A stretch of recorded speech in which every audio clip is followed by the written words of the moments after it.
What is going on, my peoples? It is your man's AK Infinity of the Rockets Propaganda Channel. This is the Rockets Round Robin. I got my man Chris Clips Gorman in the building with me today for an extended Rockets versus Cavs pregame. But before we talk about Rockets and Cavs, we're going to go into a whole bunch of other different stuff. But Chris, what's going on with you, bro? Hey, man, busy Saturday. A couple of basketball games. We fell short on one and won the other one. The winter storm postponed us on Friday, but it wasn't a bad day. We made them work for it. It was a good game. Came out with a little bit of episode away. So cool, man. Cool, How man. about you? How's your Saturday?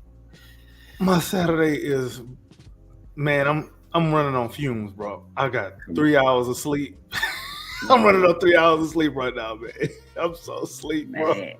So y'all gonna have to excuse me if I'm out of my mind for a second or two, bro.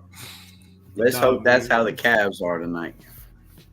Yeah, we can only hope. But I think they played last night though, didn't they? They surely did. Didn't they get stomped out? Lost. They did. Yeah, I was disconnected. They did. So they're probably going to be hungry. That's for sure. We'll get into that, I'm sure. They're not the only one. They ain't the only one starving though. I mean, we got some young bulls on our team that's trying to make a name for themselves. We ain't got no all-stars, so somebody gonna have to pay for that. Come on. I like it. Yeah. I mean, would you say this is more of a statement win than the last one? If we can win tonight, would this be more of a statement win? Or with Mobley in, I don't know what happened last night with Dean Wade, but my understanding is he might have got hurt. So we might be looking at a little bit down Cavs team, a little bit different look. So would it be as important, as big of a statement as last time? It's one thing to miss a role player. It's another thing to miss a feature player. Mobley is a feature player for them. Right. So it's kind of like, it's what makes him dynamic, that's what makes him so dynamic. That double big and then those, two quick shifty guards. It makes it such an interesting dynamic. I think it's just a different look. And, is the league figuring it out, or is him coming in change it? I think in this unique matchup against the Rockets, I think the Amen Thompson factor, being able to guard whoever the hell, is what gave them a problem last time. Because even though Garland can score, he wasn't able to score very easily against the rest of the Rockets defense, which is still goddamn good. So Donovan Mitchell over there occupied with on Amen Island, trying to give himself a prayer for every shot that he throw up, especially that step back three. Honestly, that step back three he took at the end of the game, that last game, was just like, man, I'm tired, man. This dude been on my ass all game. Yeah. I'm not trying to go to the rim because he's probably going to block me. So, yeah. And then Garland got the last couple of shot attempts after that because Amen Thompson was in Donovan Mitchell's grill so hard, they was forced to go to Darius Garland. Yeah. And Tari doesn't have to foul there. We can all go over that. But I mean, I like the aggressiveness, but Tari in that position, guarding somebody like Garland, he can stay in front of him. It's a nightmare for them. All that length is just too difficult. But is that enough to guard them and leave them two off of Mobley? All right, so who guard Mobley? I can see it being Dillon Brooks. Yeah. Be physical with him. Make him regret coming back. Yeah, for sure. And honestly, as much as Mobley's improved, he still has to prove that he can deal with physicality. Number one. Number two, his outside shooting is still, I guess, his Achilles heel. Not that he's terrible, like not on a scouting report as if he can't make a mid-range jumper. He can, but he ain't gonna do nothing for you from the three-point line. And you'd rather him shoot those jumpers anyway because, he's not in your paint causing chaos all over the place because he's low-key a good playmaker too, which people don't really realize. Yeah, people don't realize that. He was like that at USC too, by the way. which is a reason why a lot of people actually wanted the Rockets to draft him, because he had a playmaking skills as a big, and then we were looking at Christian Wood, and then we were like, you know what, this might be a good combination, blah, blah, blah. Anyway, screw those guys. The Rockets would have beat some Cavalier ass tonight, man. Well, before we get into all of that, yeah, we're supposed to get into the other. I know you got a few things you want to touch on, and we can get our hands on that. Well, I wondered, last time I think we talked about Fred VanVleet, and we talked about whether we needed to make a move, whether this was the playoff time, was if we need to go after it or if we just need to stick with what is. I believe you were on the stick with what is group. And at the time I was on the go get something group. And I believe a lot has changed since Jalen has come on and actually taken on those duties. The expectations have changed. He hasn't been able to live up to them in the last couple, but I just wonder if there's a move along the margins that we could make that would be worth it, that would maybe provide not only the developmental look that we kind of still want to see, but also they could provide some playoff time help. With Robert Williams, somebody I'm thinking along the lines of a shot blocker, rim protector, lob threat, something that gives kind of a different look for Ime to use. Yeah, something we don't have. Right. And that's something I think that, we can get for the TPE, give them that. And, a couple of picks, couple of second rounders, which we have plenty of. And right now we don't have any need for any kind of second round draft picks. I mean, even our little G League is kind of stocked with some decent players. I know we got off of one. And who was it that we traded? Nate Hinton for Daishen Nix? I think it was. I don't want to say that name, man. I'm not going to say that name on live. I missed it. Yeah, maybe too early. But yeah, I mean, I'd just be curious what your thoughts are on, trying to get somebody, along the margins, try to kind of at least extend the expiring contracts or something along those lines. I mean, the good thing is we have so much optionality that we damn near can't really make a move that doesn't make sense unless Stone is just sniffing exhaust fumes and bumps his head and makes a really asinine deal, which I don't think he's going to do. I think he's a little bit too smart for that. What's bonehead? Bonehead would be getting off one of the young guys for a rental. That's bonehead to me.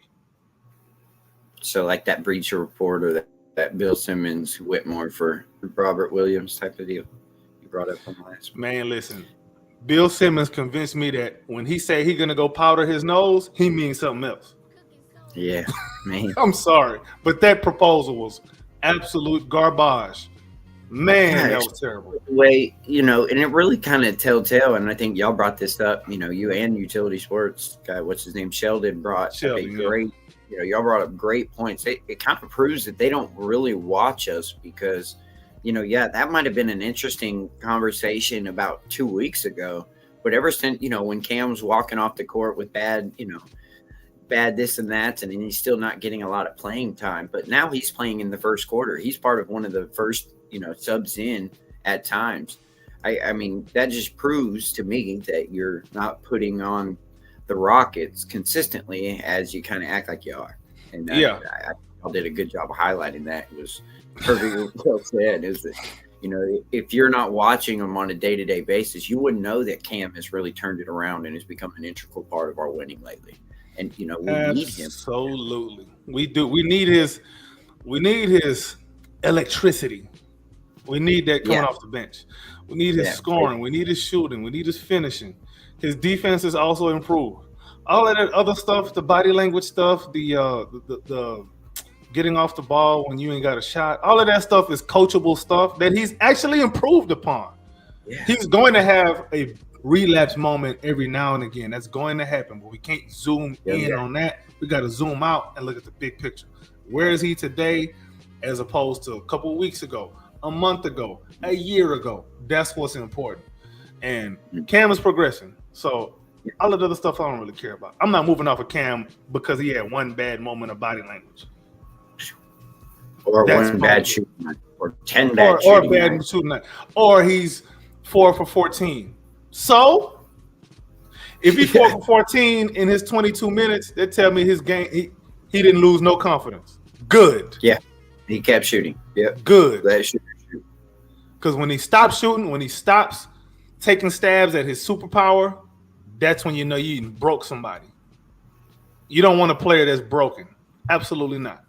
And Ime Udoka has done a good job of balancing, hey, we want to win and we want to develop you guys at the same time. He's done a very good job of balancing that. And that's not easy to do with the amount of young guys he has in the rotation. Like, that's crazy. Well, this is an interesting dynamic that I've been thinking about a lot lately is, if these guys right now, let's give all these guys their roles, right? Jabari comes back, slide Amen in into starting Sartari at the 3, whatever it is. But let's give these guys their roles. Lock it in right now. We can afford that. Yeah.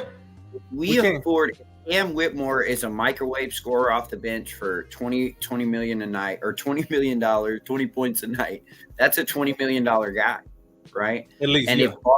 if Bari's at 27, 28 as a good solid starter role player, getting 15 shots on a good night, 10 on a bad night, and you're looking at kind of sorting these guys out, not only with their roles on this team and letting them establish themselves as being that elite role, but also that kind of plays into being able to pay these guys as far as a core 7. If Reed finally steps in his 3rd year and he's a decent backup point guard, then we're talking about being able to afford Reed. We're being able to afford him at $20 million, and he'd be happy to receive that. And the contracts, as they jump 10% for the cap. So I just been noticing, since the start of the year, I think Frank said it, and he talked about patience, and I kind of did give that's kind of been in my mind this whole time. When I saw Jalen start off well and then taper off, it was able to I was able to look at it in a microscope of patience, but I was able to also look and say, like you said, the optionality is there, where if he does fail, we can get it off of him. We can get rid of him. We had a tradable contract.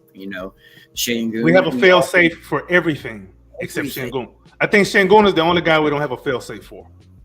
No, I believe we do, because he's on a workable contract, and he's a guy that kind of brings in his own fan base. If you kind of look at it from a business standpoint, if you were to ship him to Portland or Washington, they can kind of feed on the turkey stuff. They'll feed into Shin Hub, and go get a Bogdanovich to play with them or something and kind of play off of that European League stuff. I mean, what I'm saying is that there's a way and there's a business with that value. Okay, I think I see what you're saying. All right. Right. I don't believe that in no way that you couldn't,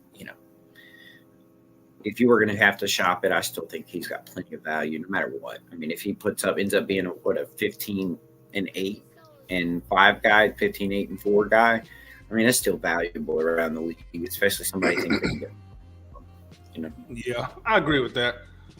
But as far as what we can do at the trade deadline, man, let me say it like this. Let me say what I would do, because I have no idea what I think Stone would do, because there's just too many options. What I'd probably do, man, as much as it's cool to have a lob threat like Rob Williams come in and be a shot blocker as well and really fortify our defense, I don't even think that that's something that I would look into as a first priority, because our defense is already stellar. We already don't give up a lot of points in the paint anyway, as it is. So what I would do is I would look for somebody I'd look for another playmaker. I think that's probably more important for our offense or for the team in general. Because when we struggle, look what happened when the Cavs went zone. Yeah. If you got another reliable playmaker in the game, you don't got to worry about a zone bothering you so much, because even if you don't have shooters, you got a reliable playmaker in the game. They'll be able to figure that thing out, get guys in the right spots. Hey, Shangoon, you come up here to the free throw line, and we're gonna attack the zone that way. That's the soft spot. He's gonna draw attention, probably at least two people. Somebody gonna be probably open, cutting down the baseline, probably a Man Thompson. And not having another playmaker, I think. Having another playmaker, I think, is more important. You sound like somebody that I thought we brought Fred in there, right? Like, isn't that what our point guard, our $40 million point guard is? And it's not necessarily a Fred thing. I think when Fred sits, that's where we have the problem. Sometimes.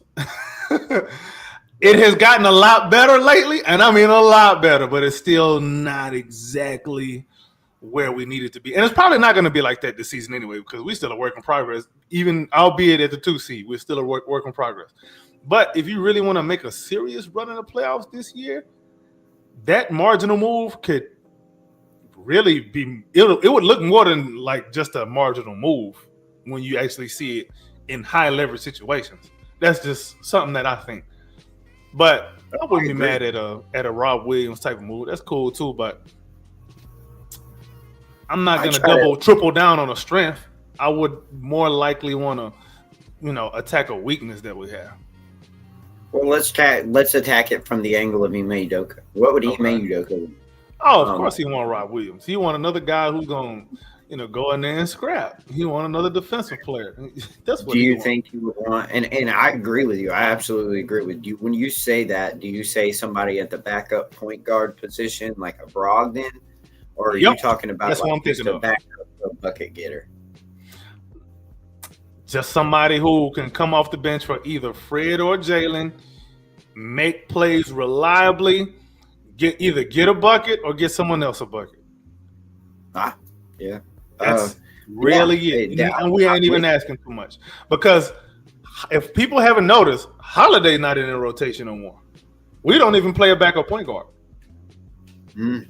Yeah. We don't even play a backup point guard. Although Jalen has stepped into that role, pseudo backup point guard, sort of. And Amen Thompson, too, they kind of been tag teaming that whenever Fred sits. But when the playoffs come, when Fred sits and you say you want to have a man running point, all right, I guarantee another Western Conference team is going to figure that thing out really easily. Better believe it. Jalen's not going to take a step back. I noticed it in the last couple when his shot wasn't falling. He wasn't going and getting the ball. He needs to have that just overbearing confidence sometimes where it's like, hey, look, I know I might not be hot tonight, but I'm going to have to shoot our way into something. And if it means that I'm going to have to take a couple of jumpers to get Şengün a little more space to get him the ball, then so be it. I'd like to see him be able to, really actually take over even when he's not. He needs to go look for it. I feel like he really takes a step back and backs up when he's struggling early in the first quarter. They try to get him going. And when he's not getting going early, as he hasn't in the last couple, it seems like it's been until the fourth quarter till he's really starting to be aggressive. And I feel like he just needs to attack a little bit more, try to flush these things home, try to get to the line. I think, he tries to get a little finessey, and sometimes it's a foul and he's not getting that call. But if he was being more aggressive and assertive at the bucket, I believe he'd get those calls. And I feel like that, going to get, and that's where this the separator is. Yeah, it is with me in a superstar is that when you're not really getting going, can you get to the foul line? Can you really get downhill and really create a scramble over defense and kick it out even? Even the small, simplest plays by superstars are the good ones, and those are the ones that kind of get you going, get into the line. And that's something that we just need to see from Jalen, and we haven't the last couple of games. I think he needs to add manipulation to his game more than any other thing. Because as much as the aggression part makes sense, I think that'll come if he learns how to manipulate a defense. Because I think in his mind, he doesn't trust himself to manipulate a defense quite yet. He doesn't know how to use his gravity to get his teammates quite open yet. He can make the simple reads, which is good. That is fine. To get to that next level, because guess what? If he learns how to create the gravity, use his gravity to get his teammates involved. What does that do? Loosens up the defense on him, and then he's got more easier lanes to score. But he's got to learn that. I think that, but as far as the confidence thing, not getting going early, yeah, that's a problem. On one hand, I don't like that. I do prefer a guy to shoot himself out of whatever slump he's in or whatever bad game, whatever bad start it is. I do prefer that. But I also can't get mad if a guy sees the right, not that he sees the writing on the wall, but he sees, all right, this might not be my night. I can take a step back. Let me trust my teammates. But he has to learn to trust his teammates in a different way. Like, he needs to be the one that's stirring the drink if he really wants to take off the way he wants to take off. Yeah, because, you put yourself at limitation when you start letting Fred VanVleet become the point of attack. Tip of this, and I think that's where it starts getting crowded for Şengün.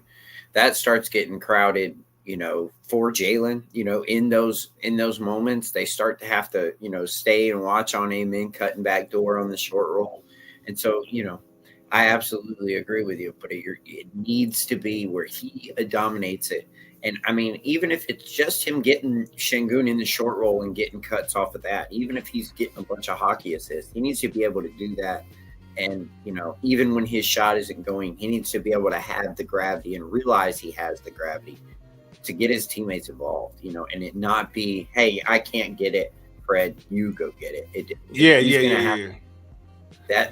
That kind of, hoping Fred will just pick him up stuff can't happen. Nah. Not in the second year with Fred. Fred is trying to let go of the training wheels. I think even just continuing to stay aggressive, attacking the basket is a form of making a play, even if you missed a layup. Why? Offensive rebound. Because if they're doubling you at the rim, who is open to get the rebound? There's always your big man, Şengün, Jabari, Steven Adams, Amen Thompson, whoever the hit, Star Eason, somebody's going to be there to get the offensive rebound and get a putback up. That's making a play too. Making a play isn't just, getting an assist or finishing at the rim. You can make a play by just being there and forcing the defense to do something they don't want to do. That's what making a play is. That's something that Jalen got to be comfortable with. Let me just go to the rim. Even if I miss, let me trust my teammate to get an offensive rebound and a putback. But I'm going to create this opportunity for us in this moment like this. That's something that he got to learn. And also, I think, I don't know if this is a Silas thing. I don't know who's really in charge of our offense, the coaching staff. But, Silas did do some great damage. But we're not using the Silas excuse no more. We over there. We the second seed now. But I think one of the things that we need to get better at is using Jalen and Şengün, or Amen and Şengün, or Amen and Jalen. Some combination of those three, or two or three of those three, in actions together to force the defense to make tough decisions. You got to be able to build an offense around that. I was just about to say, as you've highlighted very well recently, that Şengün or that Jalen, as we're talking, I mean, it all kind of falls in there, is when Jalen's not getting going, and as much as I hate this, put Alpi in the dunker spot or put him in the backside and let Amen set that screen and get him going downhill in the short roll. That will also get Jalen going. That will start to bring the defense, sucked in the defense, and that will give Jalen some space. And let the truth be told. As the older I get, I try to tell myself I'm not like my dad and I don't scream at the screen. But I was screaming at the screen the other night and it could not get going. And I was screaming, AK's been yelling it. AK's been saying it. If they would just want to get Jalen getting downhill or get Amen going downhill, they would both start to see some little bit more space. And I just knew it. And they never went to it. They never did it. They started to try to get Fred, getting Shangoon going again. Just kind of frustrating to see, to not try to get your two biggest athletes involved in an action, at least, a little bit, especially when you have a very unathletic team in Cleveland. That was frustrating. I'll say this too. I really, I'm not the type of guy to pick on players, but the Dylan Brooks fit is starting to look a little nasty on both ends. It's starting to look a little nasty. It is. The defense has been looking really rough.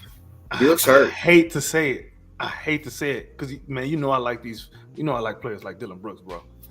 I like players like that. They get under people's skin and be ready to fight at the drop of a hat. I love those kind of guys. But when we just talking from a basketball point of view, man, it's really looking like he's gonna be the odd man out come the summertime. I don't think he's going nowhere at the deadline, but in the summertime, as early as draft night, don't be surprised. Hey, is he just? Is it that, or is a reduced role more in line with what Dylan Brooks might be able to thrive in? If you were to, and this is a time to do it, right? Like, when Amen comes back, if you were to just insert Amen or Jabari. Yeah, well, when Jabari comes back, if you were to insert Amen into that 3 spot and play Jabari as the 3 and kind of play that Dylan Brooks role that he plays now, and he kind of be that, that safety valve shooter that he kind of is used to being anyway, I wonder if that wouldn't be more of a give Dylan 22 minutes and allow him to be a lot more aggressive on the defensive end. I think he's trying to play for the fourth quarter and play a fourth quarter style of defense where he's not as physical in the fourth as he is, or in the first as he is in the fourth. And it just, he just looks a step slow. And I wonder if you just cut his minutes back, let him go, have a little more stamina, let him not have to, let him not burn out. Maybe that's what he's doing. So you're not necessarily saying to bench Dylan, just cut his minutes some. No, bench him. Bench him. Yeah, let Amen start. You talking about when Jabari come back? Correct. To bench Dylan. Yeah, I think it's the perfect time to let it happen. It's just when he comes back, hey, say, Dylan, older you get, we're just going to try to let these guys let you have more of a, come in on the bench role, let you be more of that Terror Twin-esque type of role. I have bad. I don't. Yep. In theory, that sounds good, right? Here's the problem. If you don't have somebody coming off the bench with Dylan to get him shots, what's Dylan going to do? He's going to try to get his own shots. That might be a net negative in the long run. Yeah, you might have to stagger it, but, you can't let this be the Dylan Brooks, when are you going to, like you said, you want to ride this out? What if he he has not been playing great in crunch time minutes. He looks like a cone out there at times, especially with these shiftier guards. And, he may trust him, and he looks good when he's guarding the bigger guys. Yep, he does. He looked a lot better guarding Wembanyama. He looks, good at being physical and stuff. But these shiftier guys are just blowing right through him. And it's really, it's bringing down Al P's defensive rating and, his ability to kind of get covered up for. And, when you have a better guy, in that spot, when you bring in Tari and if Jabari's back, you really got a better option shooting and defensively, athletically, can attack the rim better. There's just a lot more advantages when you have a Tari Eason in that role than Dylan Brooks. You're right. He's the odd man out. So why not just kind of scale him back and see if you still got a little bit out of him for the rest of the year? It's funny that Jabari not being there is showing how important he was to the defense. Man, his length and versatility. Yeah. And it's not like he has crazy numbers. It's not necessarily what you need. Sometimes you just need a guy to slide into a role and not break the offense, not make mistakes, not make stupid fouls, not take bad shots. Not get beat constantly. I think that's where it is. He's there as good help side defense, and he doesn't get all the accolades with all the blocks and such, but he's just there to contest. He's so he long, makes very few mistakes, and I don't think we really give that enough credence. A lot of times we just look at the counting stats and whatever efficiency numbers or whatever advanced numbers, the defensive rating and all of that, but sometimes it's what you don't do that makes everything else work instead of what you are doing. Man, I'll be the first to tell you I was completely wrong. I thought Jabari would by the end. Scooter hit the nail on the head. Jabari was following orders. I don't believe that. He's more of a Swiss Army knife than we thought. He was able to slide into the 5. He plays the 4, and I think he played a little bit of the 3 too. Last year he played a lot more 3 than he has this year. I don't remember him playing much 3 this season. Well, it allows him. But he can't do it though. And it was. I was shocked. I didn't know that his value was that so much. And like you said, Dylan's more of the odd man out now. And I was wrong. I thought Jabari would be because he didn't have a lot of self-creation in him. Mm-hmm. And I just thought that kind of really limited what Ime likes to do. I think he likes to be able to attack the basket with 4 guys and switch everywhere. And I thought that was, Jabari was taking that step forward, but I believe he just didn't take a big enough step forward for Ime's liking. And I thought he would be the odd man out, in one of these big trades. But I was certainly wrong. He is a much impactful player. Much more than I expected, at least. Yeah.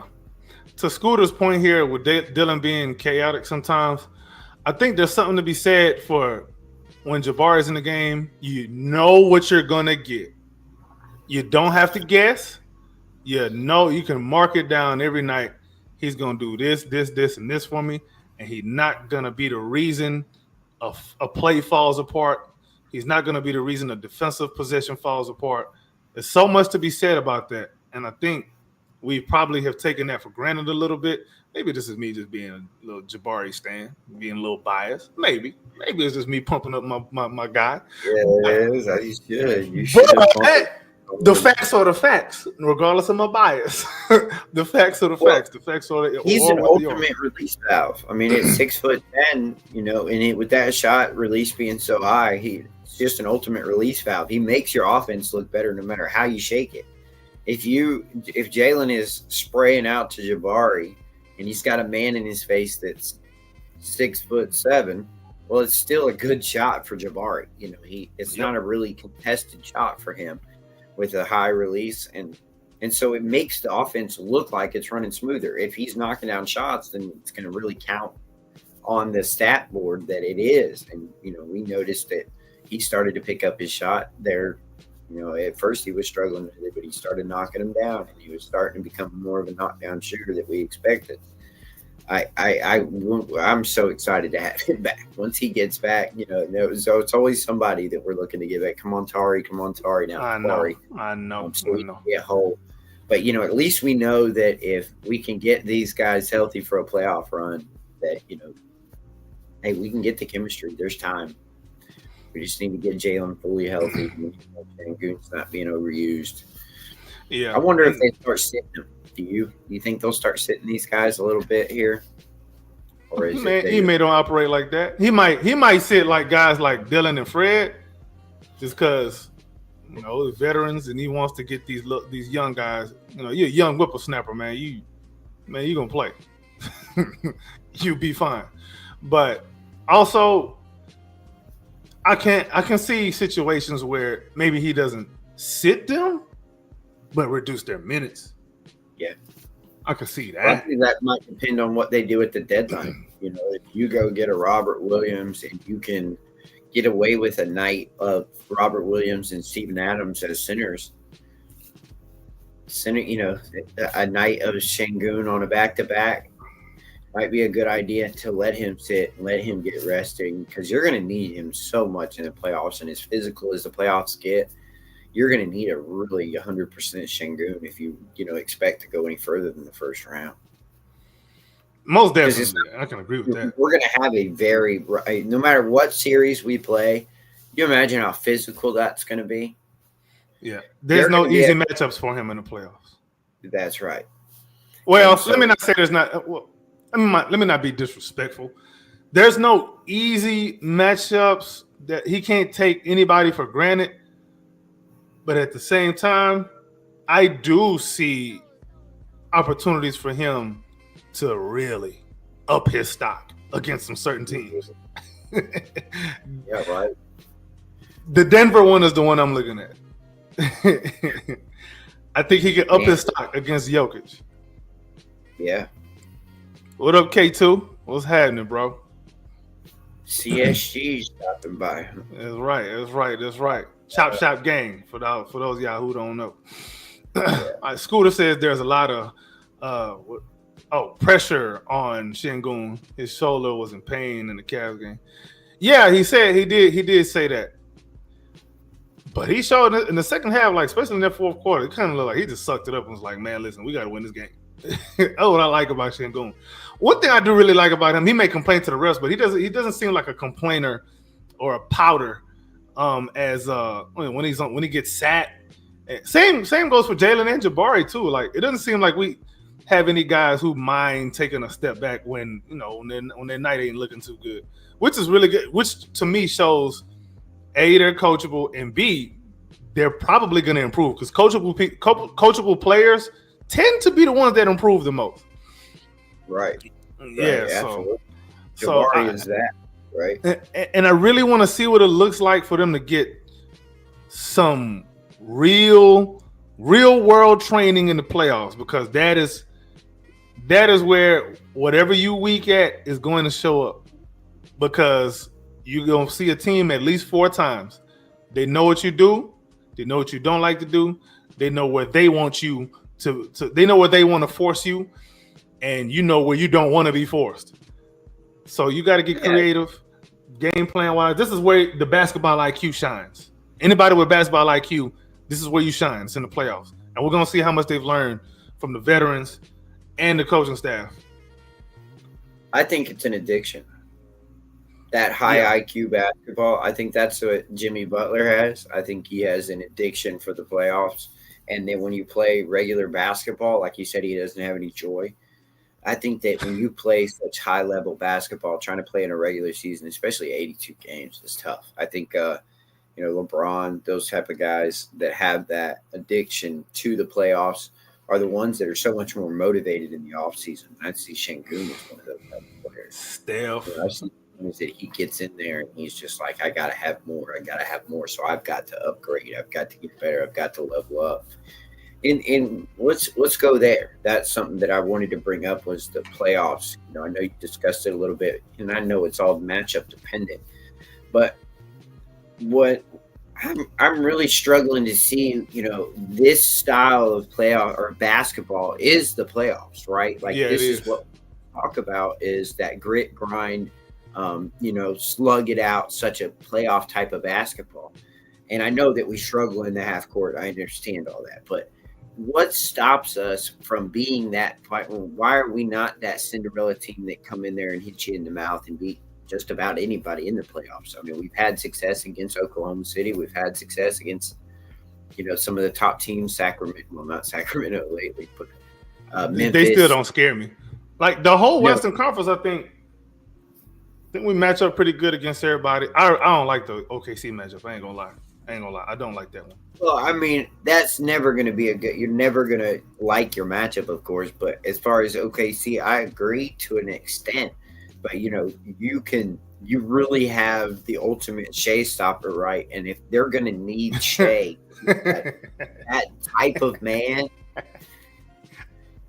He said the ultimate Shea stopper, man. I think we do. I don't think a bullet will stop that guy. No. And when I say that is Oklahoma City, number one, to me, I still haven't seen what they need to win playoff games, right?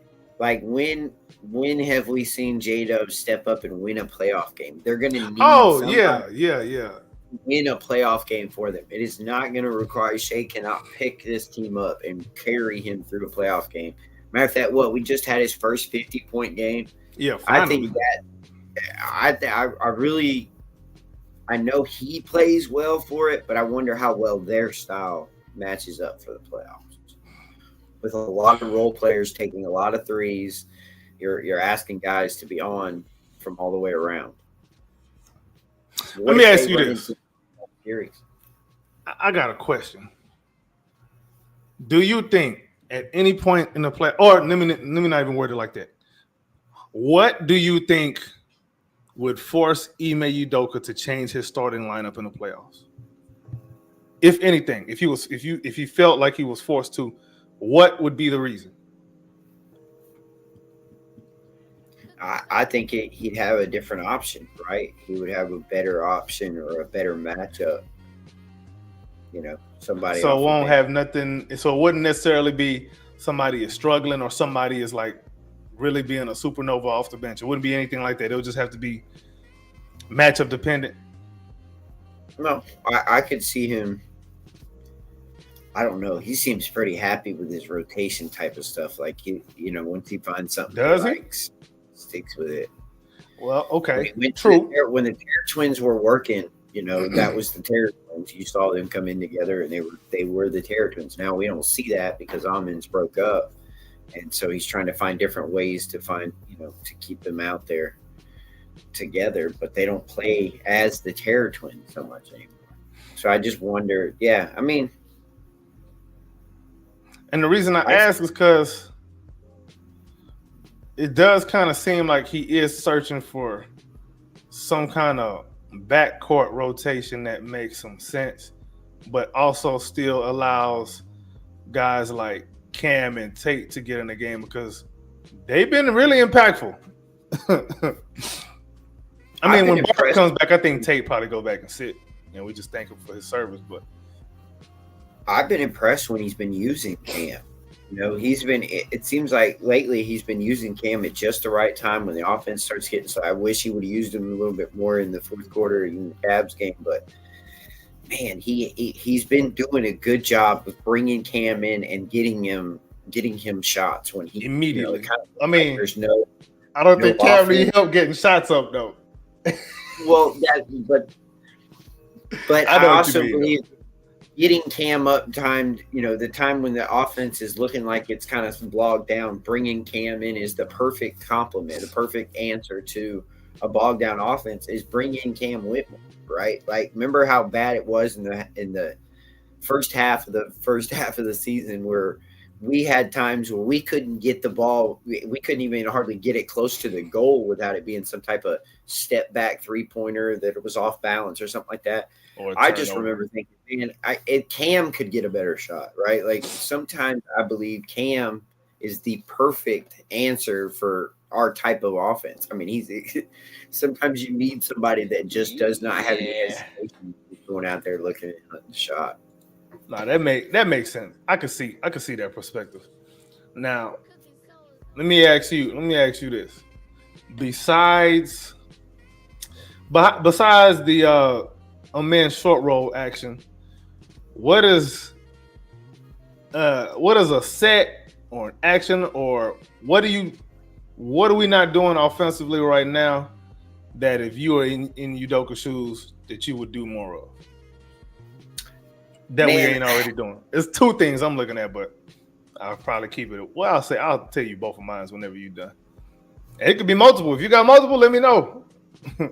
I'd like to see some pin down screens, and I'd like to see some shots off of screens. From who? We just do a lot of shots set up for screens and trying to get like a Bari shot, maybe a Reed Shepherd shot coming off of screens, a floppy action. I know we do a little bit of the horns action. I'd like to see more of it with an Amen Thompson and Şengün, and then or Fred VanVleet actually, because he's more of a spot up shooter.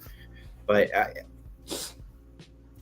I do feel like we do need to be a little bit more versatile with our play schemes. And I'll give him credit. Last year, we picked up the pace and we started running some different stuff.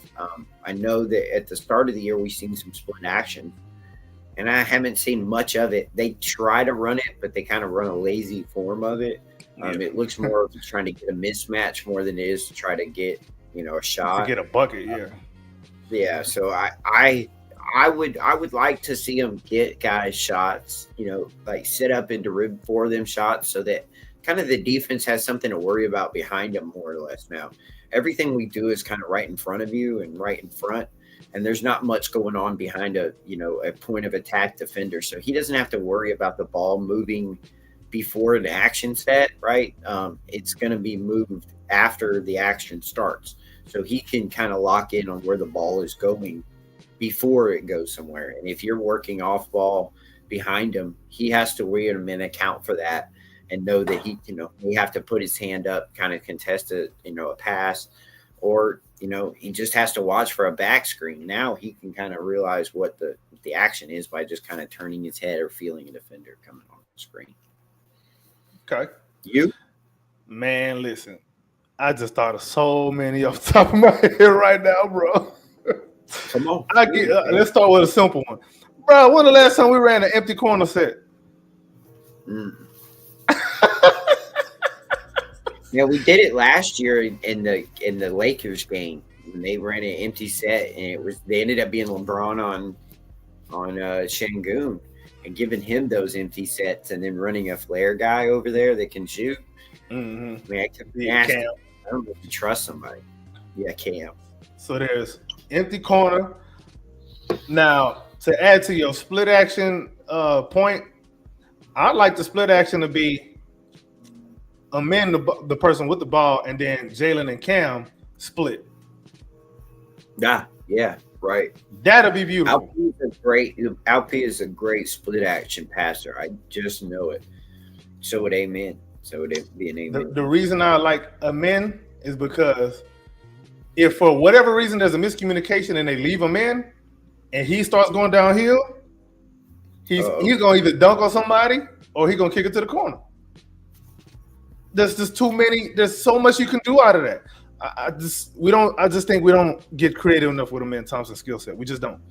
We don't run enough stuff to get him going downhill. We don't. I think we don't do a lot of. I've talked about this a lot, and I said this is a promising set that I think can win us a playoff series. Bruh, a DHO with Alperen Şengün and Jabari Smith is tough to deal with because whoever's guarding Jabari, first of all, anything. Like, what are you going to do with that? He's already too damn tall, and once he rises up, you're not going to block a shot. And he's low key, and he's open. He'll move the ball if he don't have nothing. He'll move it to Şengün real easy. If you want to do that 2-man game, there's he's an entry passer, right? He low key know how to do that. Like Jabari is more skilled. He's not flashy, but he has simple basketball skills that a lot of people don't really catch like that. He's good at doing a lot of little things, those little things help because they add up. A lot of little things add up to a big thing. If you gather enough crumbs, you're gonna get a loaf of bread. Yeah, and that's what Jabari is. Got maybe one of the best box. I mean, other than Şengün, I said, man, Adams. I would say he's the best one at boxing out, and he's the thinnest. Right. He's putting on a little weight, but man, you seen his daddy? Yeah, this daddy a big boy. That's what gives me all kind of confidence in Jabari that he gonna grow, and he got his fundamentals down. If he grows and adds some size and still remains with that same type of skill set, I mean, he doesn't really have a lot of athletic or vertical pop, so you don't need, he doesn't act like he needs that. So if you kind of remain that skilled, to keep the skills and kind of keep what you have in quickness and add a little bit of weight and become, a little stronger on the boards, man, there's easy 12 rebounds average for him easily in the cards. I don't think his counting stats are going to start coming around until he's like 25, just because it's going to have to be a situation where Jabari is not filling in for guys who might be hurt, but he's like we're forced to scale him up a little bit. Right. Then we're gonna start to say, okay, I didn't know that he could do more if we gave him more, because look at the little crumbs that he gets from the offense. He does a lot with a little. He does the most with the least on the team. He's always an afterthought on offense, and he never complains. And every time you call his number, he delivers. So it's like, a guy like that, you kind of want to see if there is anything else that he can add to you. Like, if I scale him up three more shots a game, how does that look? Oh, next year. Let's do that after we pay him, and we pay him the role player type of money, and then we get him on a good deal, right? Instead of it being I see you, Stone. I see you. I see you. So he needs to stick right there, 10 to 13 shots a game max. That's all he ain't even getting that. I know. He getting 8 shots.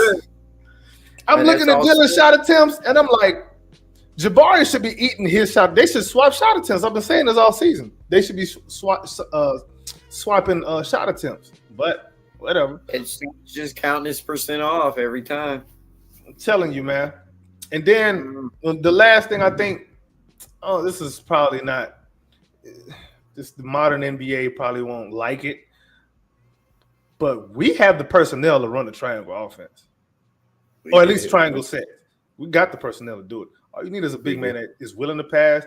You got guys that are not point guards that are willing to pass the ball. That's very true. But I don't know that Ime has the coaching chops to coach it. I don't think that he's the triangle offense type of coach, if that makes sense. We could run He's a couple coached of against it pretty much with Golden State. Pretty much. He's coached against it. If you can coach against it, he pretty much can coach it. I agree he could coach it. But whether you have the triangle offense has worked best with what? The most intelligent guys ever, right? Number one at coach, and having at least a couple of those type of guys on the court. Do you believe we have the IQ, the basketball IQ, in the coaching room, along with the players to do it? Right now, I don't believe so. Maybe in the future, but you're going to really need a little bit more of an IQ leap from Jalen, if you would even go that far. I think the guys who would in certain lineups, you can go to that. Yeah, it doesn't have to be a staple set that we run and generate offense from. But if you got, like, I trust 3 guys to do it on this team: Shingo and the man Fred. Mm-hmm. Dylan. Those are the 3. No, I don't trust Dylan. He gonna try to hijack the play. No, come on. No, I'm not doing that. I wouldn't even run it with him on the court. I'm sorry, I wouldn't. I'd rather run it with Tari on the court than Dylan. Cause Reed too, but he ain't been playing enough. So, man, I think Reed would shine in triangle offense, boy. Lord have mercy. He could play the Derek Fisher role, or he could play the B.J. Armstrong role. For those who are old enough to remember B.J. Armstrong,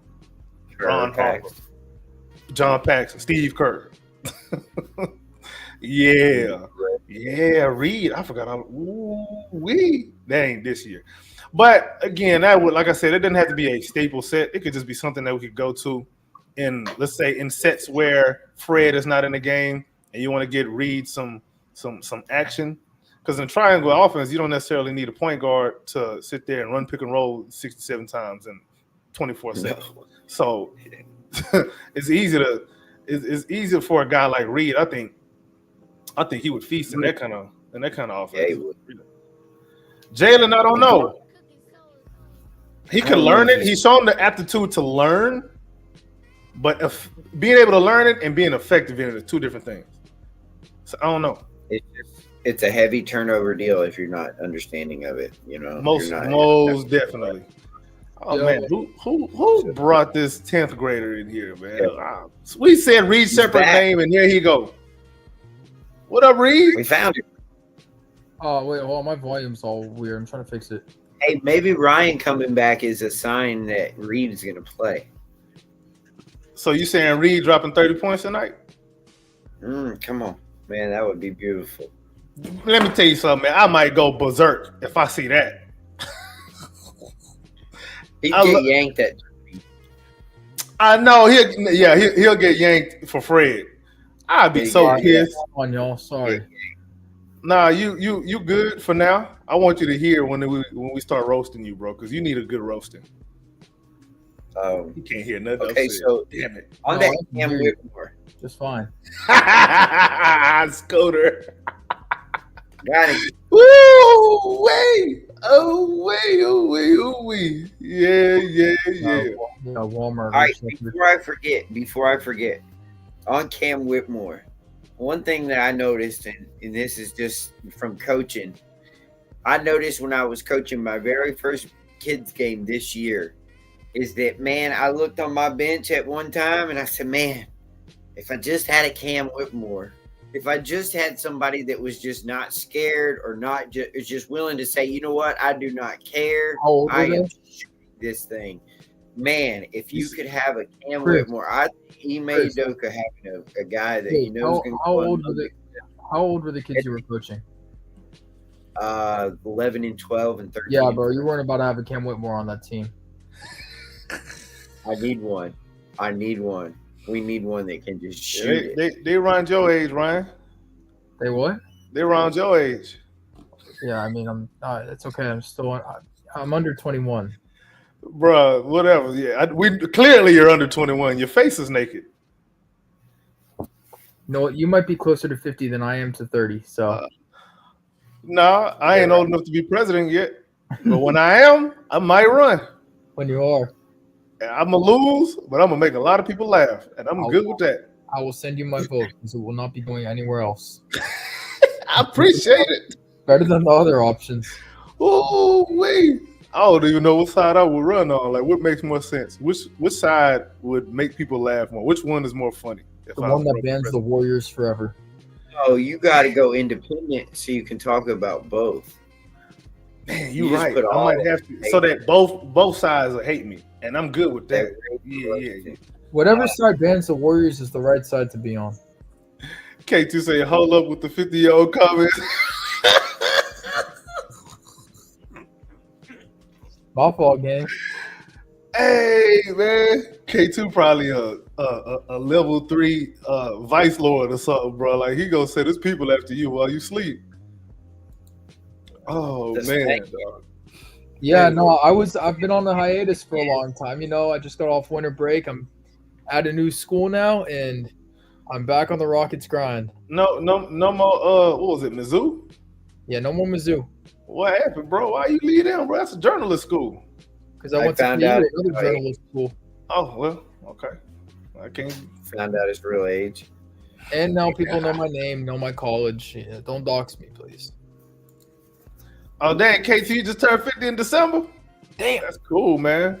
You'd be surprised, and you know this. A lot of folks your age don't even know how to do this. Like, get on YouTube and make comments on a live stream. You'd be surprised.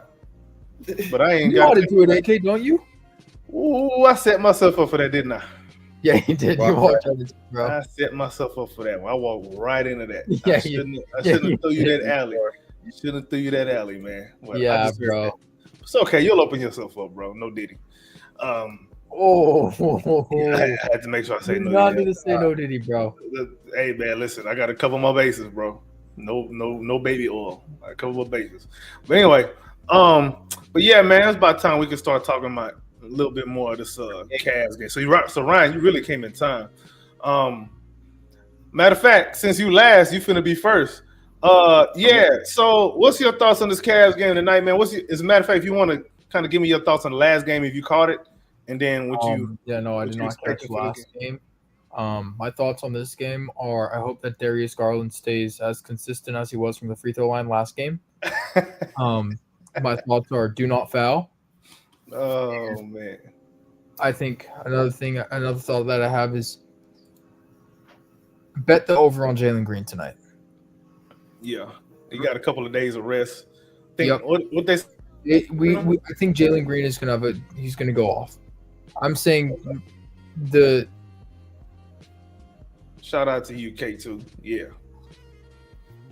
Reed, I called you Reed. Ryan, you better just leave K2 alone. I'm telling you, because oh boy, goes for you too, AJ. It's just about him, bro. But no. K2 cool, bro. I hate you so much, Ryan. I love, man. But look, like Patrick Beverly said on his Instagram lives, all love over here, man. But you know, I think that Jalen Green is gonna go off tonight. He's gonna have at least 30 points. I think he's gonna have at least 7 rebounds, and he'll probably have 3 assists. I'm calling a good Jalen Green game on about 40% shooting tonight, and that's what I want to see. Update.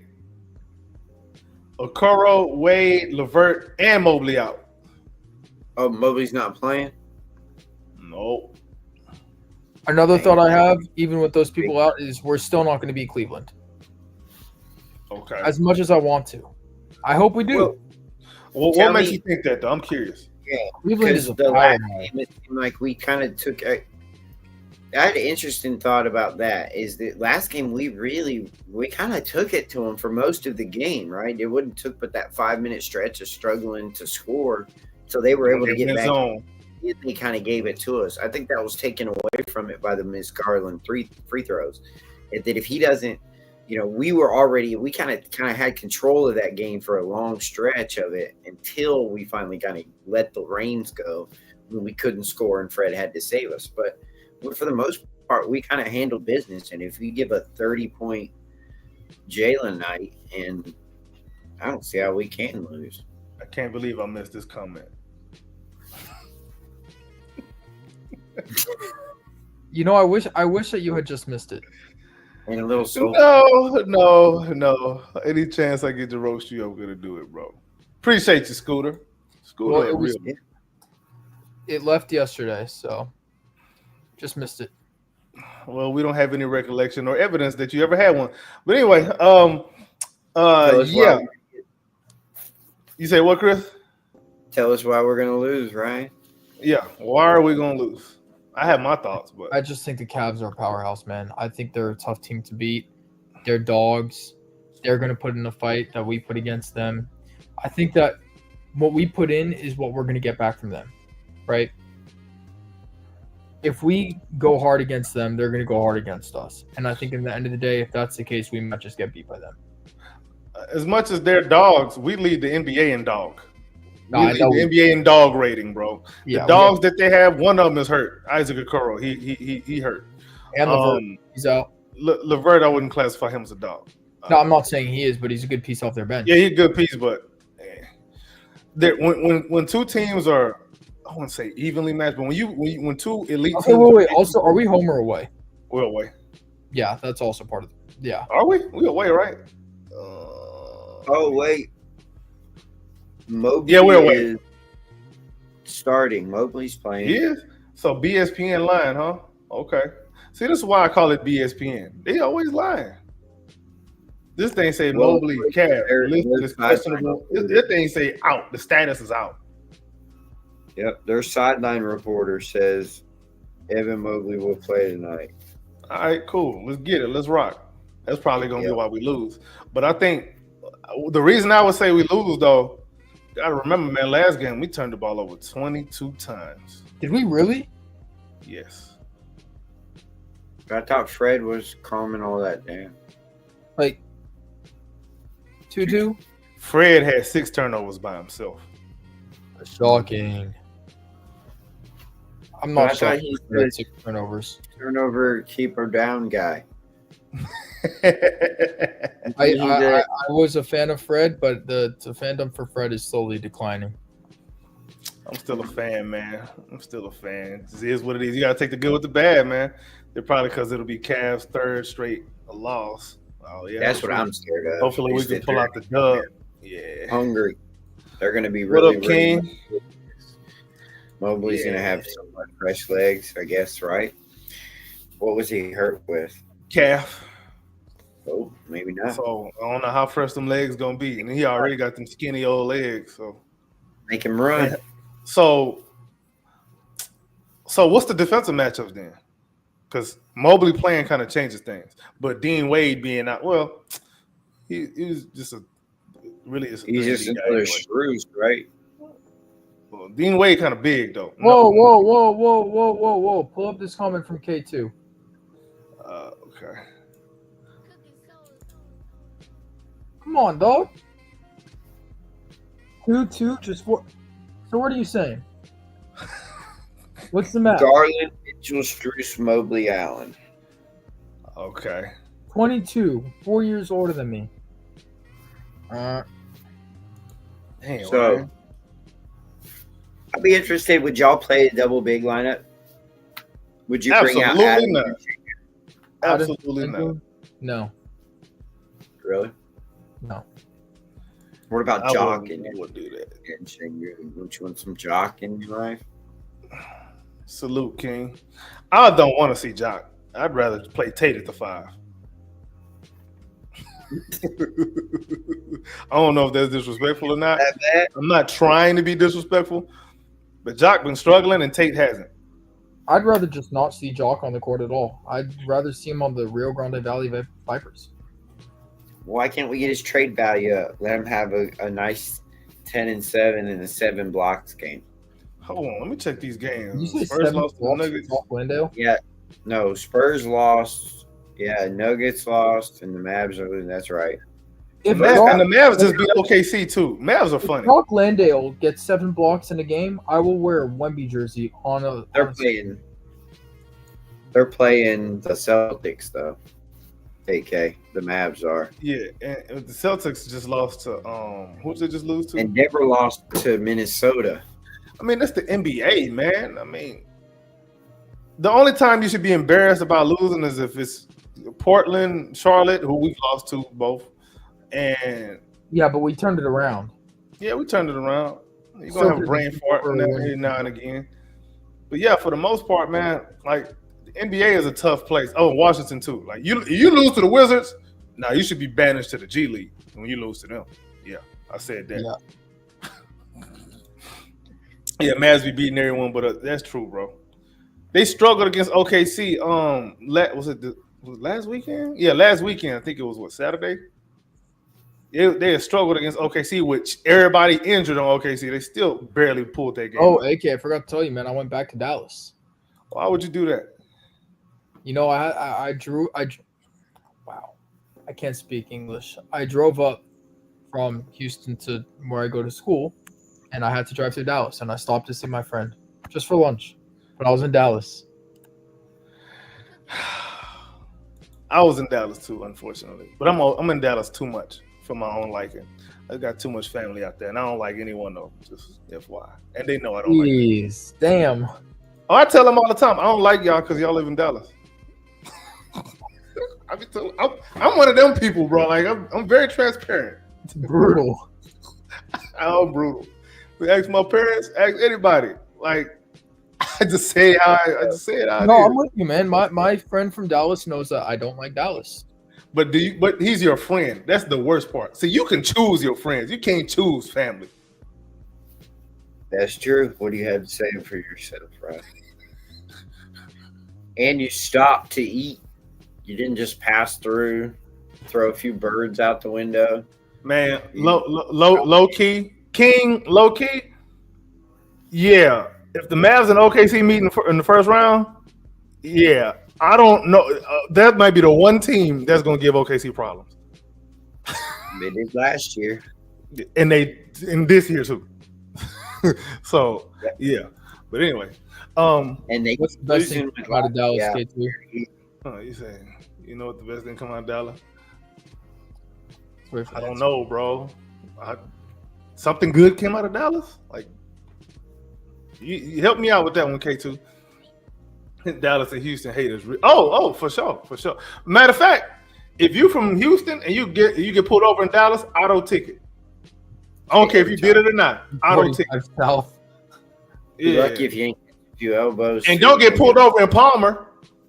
You get pulled over in Palmer, auto ticket. Just book it. See, who the Rockets fans hate more, Dacian Nix or Royce White? Dacian Nix, because Royce White ain't even play.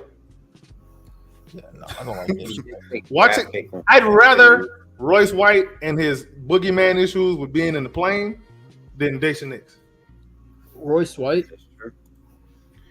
Oh, you don't remember? Oh, it's before your time, bro. It literally might have been. No, it wasn't before you was born. Might have not been born yet. But you probably was still in Pampers. Yeah. Hold on. Royce White, Houston Rockets. Yeah. While you looking that up, defensive matchups, man. Chris, you want to go through that because I'm having a tough one. I ain't gonna lie. Because I don't even know who's starting 3 for them. Wait, Bruce, I think you gotta have. Who's gonna start? he ran for Senate? Yeah, he did too. Yeah, he's a bit of a weirdo. I ain't gonna lie. Not because of his politics or whatever. It's just him as a person. He's just a weirdo. Just overall. He never played for the Rockets. He was drafted by the Rockets. In And he never 2012. played for a reason. Yeah, he never played for a reason. He wouldn't play because we didn't have a therapist on the bench. Yeah, That's like what I'm reading about he him. was making some weird demands. So he was pretty much what Draymond. What you see as Draymond right now, that's what Royce White was going to be. White weird demands. Yeah, he's a weird guy, man. And I don't mean to sound insensitive if he got like actual mental health issues, but he just seems weird. I don't mean to sound insensitive though. But anyway, Those two sentences back to back don't sound great out of context, AK. I know, bro, but it is what it is, bro. Flip it. My Whatever. bad. What it is, what Sorry. it is, man. My bad. But anyway, defensive matchups. If they start Max Strus, that's gonna be a problem That's Jalen. because yeah, Oh, it's gonna be a problem for the Cavs because they already too small on the perimeter, bro. So That's you want to who play started. Max Strus? look, as long as That's we who start. win, we Okay. need to win tonight. Because if we lose and the Grizzlies are we tied with them or are they just We're tied right now. Oh yeah, sure. Yeah, Well, they play yeah. the Jazz. If Oh, we yeah. lose, they would have the same. We would have the same record when they play the Jazz. But we're both the Wait, same wait, amount of wait, games wait, wait. behind. Hold on, we play We're the like 29 Jazz and 14. next. So we're 30 and 14. Oh yeah, that's true. Hold on, who do we even play? I think we play the Celtics next to. Yeah, we got to win this game. Anyway, let's drill it down. So Let's go Jalen on Strus. Let me get Jalen on Strus. Let me get Amin on Garland. I mean, Amin on Garland? on mid. No, I'm in a Okay. middle. There we go. yeah, And then I want Fred on Garland. Play physical to start. Dylan on Mobley. And Şengün on Allen. Yep. It's the only way I can think to do it. all right. Okay. You don't have enough size. You can put Amin on Allen and Şengün on Mobley. Yeah, I would rather do that. So how do we attack them two bigs? Then who's playing on Mitchell? No, Amina's on Mitchell. He just said he put Amin on. Oh, you talking about Thurgood? I don't know about that one, Thurgood. I don't know about that one, buddy. I'd rather him on Donovan Mitchell because that's the guy I fear the most. To Look, be honest. y'all, I gotta get going. I gotta start prepping my article for the game. But All right, maybe cool. Post game, I'll hop on. Post your article too when you get a chance. And give us we final four predictions. Yeah. Give me your final predictions, bro. Drop the prediction. Rockets lose by about anywhere from 5 to 1 points. Never mind. We don't want your Green goes prediction. 30 and 7 with 3 assists on 40%. You finna write all that up anyway, so yeah. When you post it in the group chat when you get a chance, so I can retweet it. Yes, sir. Peace. All right, bet. Yeah. So Thurgood, you saying you want to test Mobley's handle? That's not the guy we really. I'll let him handle ball all he want. Mitchell is the guy you don't want to get off, bro. Dylan could test his handles. And he'd be physical enough to play with that, and you still got the quickness of Almond on Mitchell. I'd be okay. Okay, with King say halftime 58-58, final score 116-112. Jalen 24 points, LP 20-13, Amen 15 rebounds, Cam 16 points. That looks very plausible. that. Reminiscent of the other night. Yeah, it looks very plausible. So two things happened last game that I hope don't repeat themselves. Jalen missing layups, Rockets 22 turnovers. And we were dead even on the rebounds when Mobley didn't even play. So those are like my three keys. Jalen can't be smoking layups. Jalen got to be on point, take care of the ball, rebound. If we can do those three things, we have a good shot to win this game, man. What about you, Chris? I'm there. I'm right with you there. Turning the ball over is definitely a good way to let a team that's smaller and quicker and shiftier get out and run and start seeing the ball go in the hole and start getting them on a roll. And that's, I think, how they got back in the game. And as long as we play our type of game, grit it down, Şengün's got to make his layups too, and he's got to make his free throws. I think that I'd like to see Şengün just really dominate the paint. He hasn't been as quite as his physical, imposing self as much this year as I'd like to see. So I'd like to see him get, a little more physical, a little more imposing, and just, go finish those things. Don't wait, play finesse, and try to finish around them with contact. Finish through contact, and go up strong. Just kind of similar to what I said about Jalen. So I'm looking for a big game from Şengün tonight, more than I would look for a Jalen big game. So Alex, you saying? Go ahead.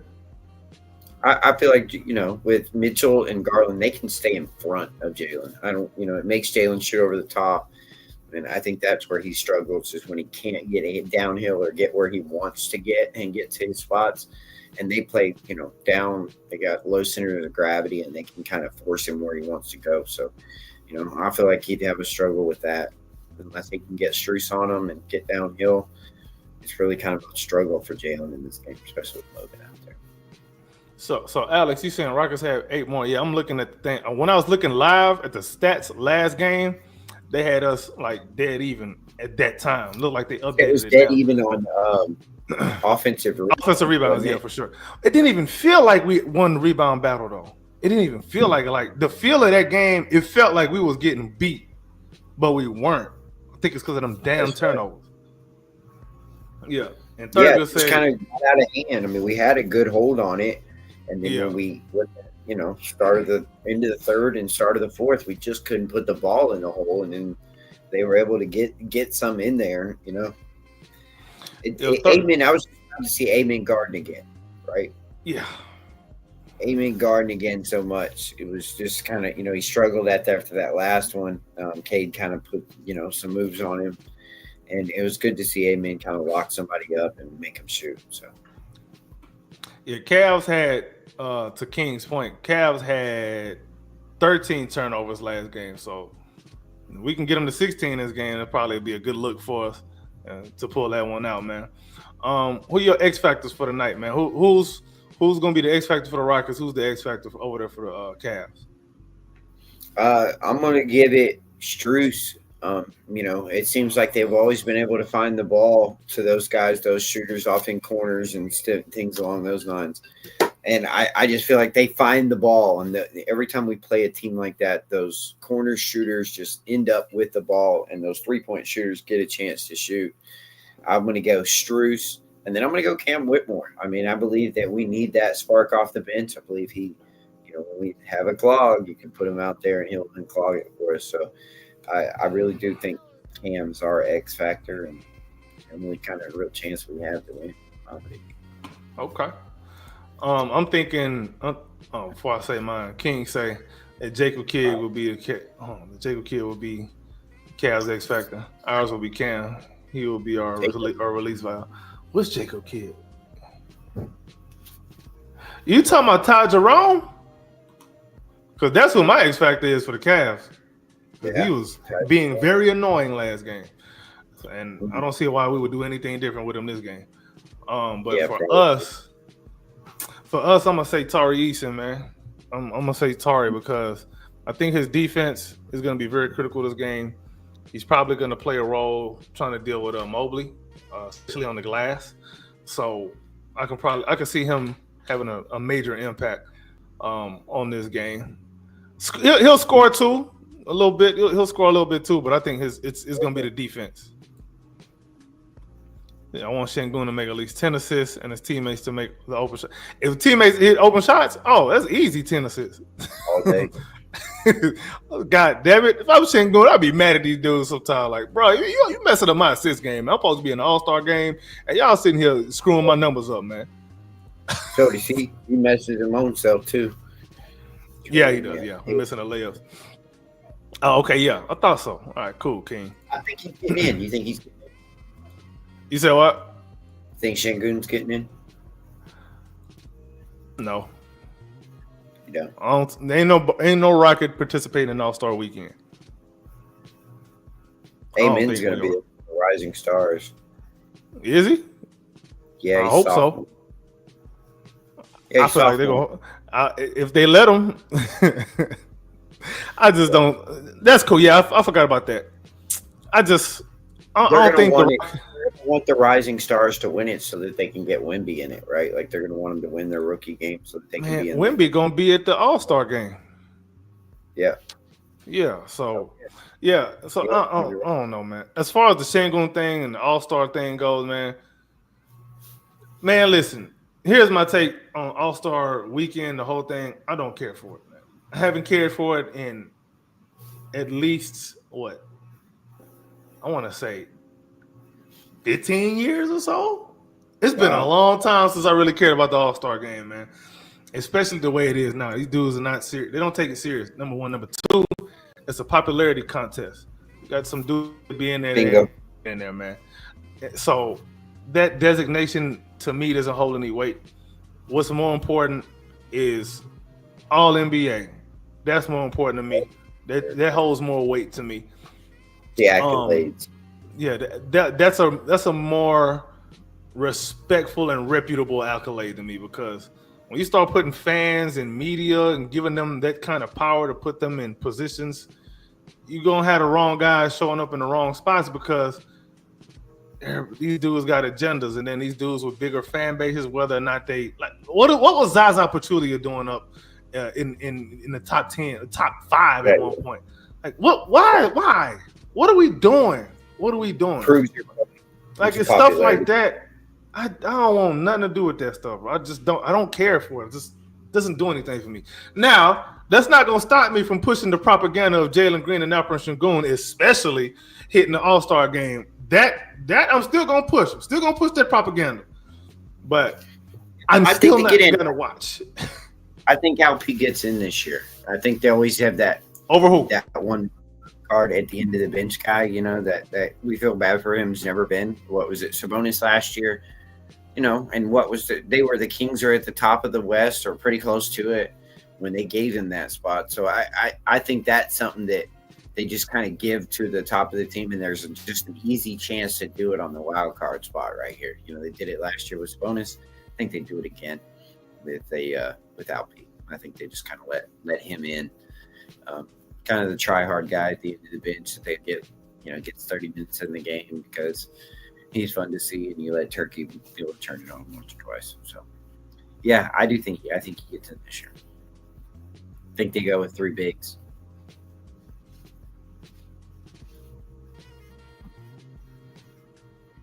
Did I die or did you die? Bro, I don't know what the hell happened. I said NBA media, and they started to come after me. Oh, yeah. See. I want it. Bring it here, man. I'm all about it. Yeah. Let's go. Hey, you scared of y'all? I'm playing. Don't cut off my stream again. I say, we'll be over there. They know how to deal with that. Ooh. Oh, Alex, this is a beautiful nickname. Wimpy Wimbunyama. Wimby, where's your mama? That was another good one I heard too. Where's your mama? Hey! Bruh, that is gold. That is gold, dog. The middle guard got so many votes because the casuals think That is funny. It's probably true. Yeah, He may it's not. probably He true. may not even get in the All-Star game. Yeah. He's on the coaches' votes now, and the players. They're not gonna vote him in. King, you off the chain, boy. That's all I'm gonna tell you. You off the chain. All right, what do you got? Final score. Oh God. Final score. Let's say I'm gonna say ugh. 112, 110. Rockets? Us? Come on. I'm gonna say Let's- Rockets. Yeah. Let's go Rockets, man. Just because I don't see us having back-to-back high turnover games like that, man. It's just not what we do.